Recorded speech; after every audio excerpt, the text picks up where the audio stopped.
ঠিক বাংলাদেশের চরমোনাইকে ঠেকাবার জন্য অলিখিত কিছু সংবিধান আছে। আমির হিসাবে আছেন হযরতুল আল্লামা শাইখুত তাফসীর আল্লামা খুরশেদ আলম কাসেমী দামাত বারাকাতুহুল আলিয়া। নায়েবে আমির হিসাবে যারা রয়েছেন মুফতি শরাফত হোসেন দামাত বারাকাতুহুল আলিয়া। তাহলে কোত্থেকে আসে সকল আমির আর নায়েবে আমির? প্রশ্ন তুলতে হবে। ইসলামের প্রতিটা শব্দ, প্রতিটা পরিভাষা আমাদের কাছে আমানত। এক একটা পরিভাষা বিকৃত হলে ইসলামের এক একটা খুঁটি ভেঙে পড়ে। লিখিত নেই কিন্তু চরমোনাই ঠেকাও, এদের মিশন হলো চরমোনাই ঠেকাও, যে কোনো প্রক্রিয়া হোক না কেন। কিন্তু আল্লাহ পাক রব্বুল আলামিন যেই বাতি জ্বালান সেই বাতিকে ঠেকাবার নিভাবার ক্ষমতা কেউ রাখে না।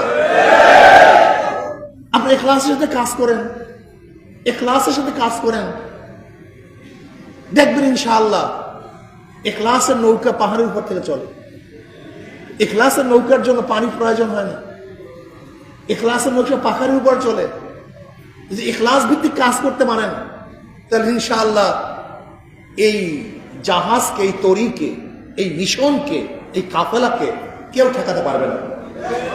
আমার দাদাজান রহমতুল্লাহ আলাইহির আমল থেকে আজ পর্যন্ত শুধু ঠেকায় আর ঠেকায়। দাদাজান তো বহস ছাড়া বয়ানই করতে পারতেন না।